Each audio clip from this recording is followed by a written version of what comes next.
Hello दोस्तों, स्वागत है आपका मेरे चैनल द रियल क्लासेस में। आज हम स्टार्ट करने वाले हैं क्लास 12 के इंडियन इकोनॉमी की, यानी कि क्लास 12 की जो सेकंड बुक है उसका दूसरा चैप्टर, जिसका नाम है भारत में पंचवर्षीय योजना है।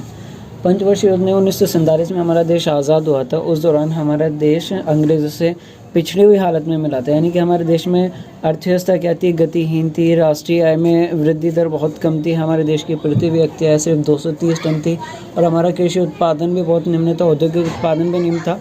जो हाथ से यानी कि छोटे पैमाने के उद्योग थे, जो हाथ से वस्तुओं को बनाते थे, उन उद्योगों का पतन हो चुका था।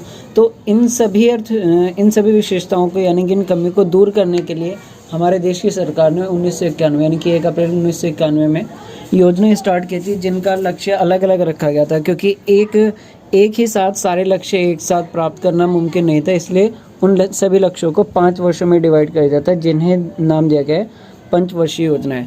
और ये पहली पंचवर्षीय योजना स्टार्ट हुई थी आपकी 1 अप्रैल 1951 को।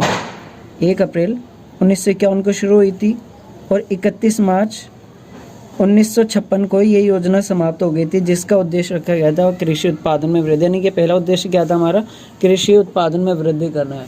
उससे पहले बता दें कि आर्थिक नियोजन क्या है। यानी कि नियोजन एक छोटी सी परिभाषा है, जिसमें भारत सरकार द्वारा नियुक्त किया गया है केंद्रीय अधिकारी भारत की विशेषताओं के, यानी कि आर्थिक समस्याओं को देखते हुए और संसाधनों को देखते हुए प्राप्त लक्ष्यों को, यानी कि जो निर्धारित किए गए लक्ष्य उनको प्राप्त करने के लिए योजनाएं बनाता है। उससे आर्थिक नियोजन कहते हैं। नहीं समझे, एक बार बताता हूँ कि आर्थिक नियोजन से अभिप्राय एक केंद्रीय अधिकारी जब आर्थिक समस्याओं को दूर करने के लिए कुछ योजनाएं बनाता है भारत के संसाधनों को ध्यान में रखते हुए, तो इसे आर्थिक नियोजन कहते हैं। और इस टाइम पर जो केंद्रीय अधिकारी है वो 1 अप्रैल 1991 में योजना आयोग हुआ करता था, जिसका अध्यक्ष प्रधानमंत्री होता है। और इस टाइम पर इस योजना आयोग का नाम बदलकर रख दिया गया है नीति आयोग। एक क्वेश्चन है, और नीति आयोग कब बदला गया? ये 2015 में, यानी कि मोदी जी की सरकार में योजना आयोग का नाम बदल करके नीति आयोग कर दिया गया है। मोदी जी को भी योगी जी की आदत लग गई थी, जैसे वो नामकरण करते, इसी तरह से मोदी जी ने भी योजना आयोग का नाम बदल के नीति आयोग कर दिया। लेकिन फिर उसके बाद पंचवर्षीय योजनाएं क्या है? इस एक योजना है जो 1 साल में प्राप्त की जाती है, वो 1 वर्षीय योजना है, जिसका लक्ष्य 5 सालों में प्राप्त करना होता है। यानी किसी भी लक्ष्य को 5 सालों में प्राप्त करना होता है, उसे पंचवर्षीय योजना कहते हैं। अब पंचवर्षीय योजनाओं के लक्ष्य अलग अलग हैं। जैसे मैंने बताया, एक लक्ष्य होता है दीर्घकालीन, यानी कि जो लंबे टाइम तक हमें प्राप्त होता है, जिसका रिजल्ट हमें लंबे समय के बाद मिलता है। और एक होता है अल्पकालीन लक्ष्य, जिसका रिजल्ट हमें हैंड टू हैंड या 1 साल या 2 साल के दौरान भी प्राप्त हो जाता है। यानी कि ये पंचवर्षीय योजनाओं में बदलती रहती हैं। लेकिन ये जो दीर्घकालीन लक्ष्य हैं ये हमारे स्थिर रहते हैं। हमारे दीर्घकालीन लक्ष्य 5 है। इसमें सबसे पहला मोटिव क्या था? जीडीपी में वृद्धि करना। सबसे पहला मोटिव क्या था? जीडीपी में वृद्धि करना। और जीडीपी में वृद्धि किस तरह से करना? जीडीपी में वृद्धि 2 तरह से कर सकते हैं। एक तो कीमत में वृद्धि करके और दूसरा उत्पादन में वृद्धि करके। मान लीजिए एक वस्तु की कीमत 10 है और मैं उसकी 100 इकाइयों बेचता हूँ, तो उससे मुझे 1000 रुपये की जीडीपी प्राप्त होती है।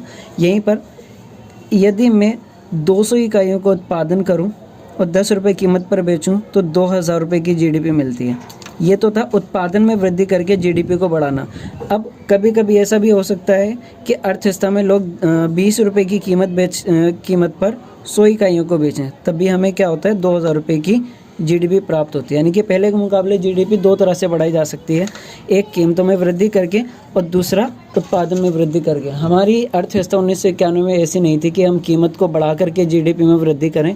इसलिए हमें जीडीपी को बढ़ाने के लिए सिर्फ और सिर्फ उत्पादन पर ही निर्भर रहना पड़ता था कि हम ज़्यादा से ज़्यादा उत्पादन करें, क्योंकि उत्पादन में वृद्धि करने का एक फ़ायदा ये है कि वो रोज़गार के अवसरों को सृजित करता है। ठीक है। पंचवर्षीय योजनाओं का दूसरा लक्ष्य क्या था? पूर्ण रोजगार। यानी कि अर्थव्यवस्था में जितने भी जनसंख्या रह रही है उन सभी को, यानी कि जो कार्यशील जनसंख्या है उन सभी को यानी कि रोजगार उपलब्ध कराना। यदि सभी लोगों को हम रोजगार उपलब्ध नहीं करा पाते हैं तो ये बहुत सारी सामाजिक बुराइयां, जैसे आतंकवाद, लड़ाई झगड़े, चोरी, इन सब चीज़ों को पैदा करती हैं। तीसरा लक्ष्य क्या था हमारा? आय का समान वितरण। आय के समान वितरण से तात्पर्य है कि आय का एक बड़ा भाग अमीरों के पास ना रहे जबकि सभी लोगों के पास बराबर आय पहुंचनी चाहिए। इसे आय का समान वितरण कहते हैं, क्योंकि आज़ादी के टाइम पर हमारे देश की जीडीपी का करीब 80% भाग ऊपर के 20% अमीर लोगों के पास हुआ करता था, यानी कि जो कि बहुत ही असमानता को दर्शाता है। तो पंचवर्षीय योजना में लक्ष्य बनाया गया कि हम सभी लोगों को समान आय प्राप्त यानी कि दिलवाने की कोशिश करेंगे। पंचवर्षीय योजनाओं का दीर्घकालीन लक्ष्य था चौथा, आधुनिकीकरण, यानी कि उत्पादन प्रक्रिया में आधुनिक तकनीकों का प्रयोग करना, आधुनिकीकरण।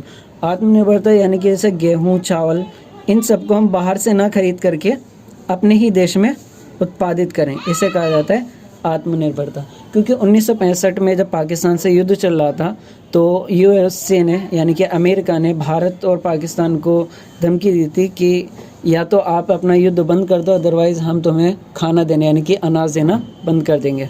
तो उस समय 1965 में लाल बहादुर शास्त्री जी ने जय जवान जय किसान का नारा लगाया था कि हमारे देश में, उन्हें इस टाइम पर महसूस हुआ कि देश को चलाने के लिए सिर्फ हथियार या आर्मी ही ज़रूरी नहीं, बल्कि किसान की भी आवश्यकता है, जो हमारे देश में क्या करता है, फसल का उत्पादन करता है, यानी कि अर्थव्यवस्था को खाना खिलाने का काम करता है। ठीक है, फिर उसके बाद है हमारे अल्पकालीन लक्ष्य। अल्पकालीन लक्ष्य हर योजना के साथ बदलते रहते हैं। हमारी अब तक की, यानी कि 2017 को हमारी 12 पंचवर्षीय योजनाएं समाप्त हो चुकी है। अभी फ़िलहाल जो चल रही है वो 13वीं योजना चल रही है और उसका लक्ष्य भी अलग है। 13वीं योजना 2017 में शुरू हुई है, 2022 तक चलती रहेगी। एक योजना 1 अप्रैल को शुरू होती है और 31 मार्च को ख़त्म होती है। ये डेट मैंने आपको दे दी है, बस ईयर आपको बताना है। यानी कि ये पहली पंचवर्षीय योजना हमारी 1 अप्रैल 1951 को शुरू हुई थी और 31 मार्च 1956 को समाप्त हुई थी, जिसका उद्देश्य रखा गया था कि कृषि उत्पादन में वृद्धि करना। इसका उद्देश्य क्या था? कृषि उत्पादन में तेज़ी से वृद्धि करना। दूसरी पंचवर्षीय योजना हमारी 1956 को शुरू हुई थी, जिसका उद्देश्य रखा गया था कि औद्योगिक उत्पादन में तेज़ी से वृद्धि करना। दूसरी पंचवर्षीय योजना 1 अप्रैल 1956 को शुरू हुई थी और 31 मार्च 1961 को समाप्त हो गई थी। तीसरी पंचवर्षीय योजना का उद्देश्य रखा गया था खाद्यान्न उत्पादन में आत्मनिर्भरता, यानी कि 1965, यानी कि जब पाकिस्तान से युद्ध हुआ था उसी समय पर यह नारा लगाया गया था कि हमें आत्मनिर्भर होना है। और इस आत्मनिर्भरता के उद्देश्य को प्राप्त करने के लिए हमने हरित क्रांति का रास्ता अपनाया था। हरित क्रांति का मतलब फसल उत्पादन में तेज़ी से वृद्धि करने का लक्ष्य हरित क्रांति कहलाता है। चौथी पंचवर्षीय योजना हमारी 1969 1 अप्रैल 1969 को शुरू हुई थी और ये समाप्त हुई थी 31 मार्च 1974 को। इसका उद्देश्य था विकास प्रक्रिया, यानी कि हमारी जो जीडीपी वृद्धि दर है, प्रति व्यक्ति आय वृद्धि दर है, इसमें तेजी लाना, लेकिन कीमतों को स्थिर रखना। जीडीपी 2 तरह से बढ़ सकती है, पहले ही बताया मैंने कि उत्पादन में वृद्धि करके और कीमत में वृद्धि करके। तो हमें विकास का लक्ष्य तो प्राप्त करना है, लेकिन इसमें हमें कीमतों को स्थिर रखना है।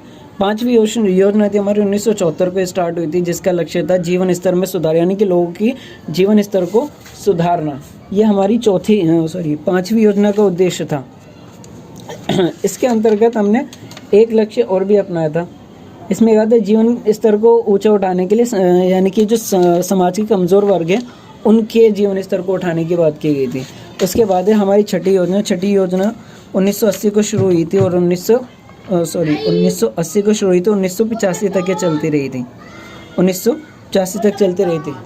इसका लक्ष्य था निर्धनता को समाप्त करना, यानी कि जो हमारे देश में गरीबी है उस गरीबी स्तर को समाप्त करना तथा जो असमानता है अमीर और गरीब की, उस असमानता को भी समाप्त करना। फिर उसके बाद 7वीं योजना का उद्देश्य, यानी कि 1985 में शुरू हुई तो 1990 तक ये चली थी। इसका उद्देश्य था रोजगार के नए अवसरों का सृजन करना और इसके साथ साथ एक उद्देश्य और भी था, कृषि उत्पादकता में वृद्धि करना। यानी कि 7वीं योजना में 2 उद्देश्य थे, एक था रोजगार के अवसरों का सृजन करना, दूसरा था कृषि उत्पादकता में वृद्धि करना। उत्पादकता मतलब उत्पादन क्षमता को बढ़ाना। फिर उसके बाद हमने 8वीं योजना के अंदर, यानी कि 1992, यहाँ पर हमारा विभाजन वर्ष 1991 को कहा जाता है, क्योंकि इसके बाद हमने आर्थिक नीति को बदल दिया था।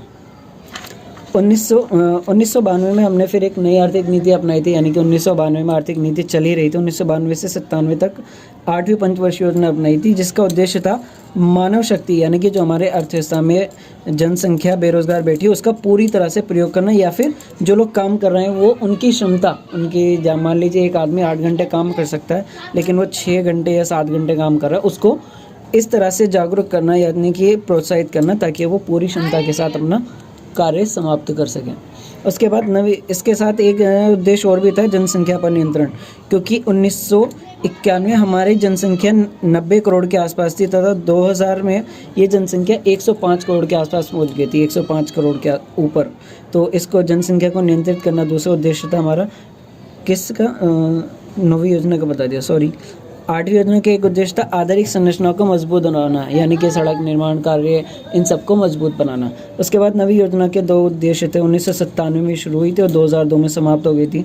कृषि एवं ग्रामीण विकास तथा जनसंख्या नियंत्रण, कृषि उत्पादकता में वृद्धि करना, कृषि उत्पादन में वृद्धि करना और गाँव के, यानी कि जो गाँव ग्रामीण इलाके हैं उनका विकास करना। और तीसरा उद्देश्य था इसका जनसंख्या नियंत्रण, क्योंकि 2001 में भी बताया मैंने कि 105 करोड़ जनसंख्या पहुंच चुकी थी 2001 की जनगणना के अनुसार। फिर 10वीं योजना जिसका उद्देश्य था जीवन की गुणवत्ता में सुधार करना। जीवन की गुणवत्ता किस तरह से सुधारने के लिए कहा जा रहा है यहाँ पर? उपभोग के स्तर में वृद्धि करके जीवन की गुणवत्ता को सुधारना तथा स्वास्थ्य एवं शिक्षा संबंधी सुविधाओं में सुधार ला करके लोगों के जीवन स्तर को सुधारना। फिर 11वीं योजना का उद्देश्य था पर्यावरण संरक्षण तथा दूसरी हरित क्रांति, क्योंकि हरित क्रांति से फ़ायदा हुआ था, हमारा कृषि उत्पादन तेज़ी से होने लगा था। इसके अपने फ़ायदे भी थे, नुकसान भी थे, ये आगे पढ़ेंगे हम। लेकिन इसके जो लक्ष्य थे 9वीं योजना के, पर्यावरण संरक्षण और दूसरी हरित क्रांति की शुरुआत यानी कि स्थापना करना। 12वीं योजना का उद्देश्य था GDP में 9% तक की वृद्धि करना। हमने लक्ष्य रखा था कि हम 12वीं योजना में यानी कि 2012 से 2017 के दौरान GDP में, देश की GDP में 9% की वृद्धि करेंगे तथा जो हमारे देश का विकास है उसको तेज़ करेंगे और स्थिर रखेंगे, यानी कि तेज़ी से वो नीचे की तरफ ना जाए लेकिन स्थिर रह जाए। इस तरह से हमने डेवलपमेंट किया था। अब जो पंचवर्षीय योजना यानी कि हमारी 13 पंचवर्षीय योजना चल रही है जो 2017 से 2022 तक चलती रहेगी, इसका लक्ष्य रखा गया है लोग अच्छी क्वालिटी की वस्तुओं का प्रयोग करें, ये इसका लक्ष्य रखा गया है। फिर इसके बाद है हमारा चैप्टर, इसके बाद 3 टॉपिक और बचते हैं कि 1991 तक जो हमने आर्थिक नीति अपनाई थी इसकी क्या विशेषता थी, इसको हमने किस हद तक प्राप्त कर लिया था और इसकी क्या समस्याएं रही थी जिसको हम प्राप्त नहीं कर पाए थे, यानी कि सफलता, विफलता और आर्थिक नीति की विशेषताएं अभी हमारी बची हुई हैं। अगर कोई भी डाउट हो तो आप मुझसे कमेंट सेक्शन में पूछ सकते हैं या फिर मुझे इंस्टाग्राम पर मैसेज कर सकते हैं। Thank you.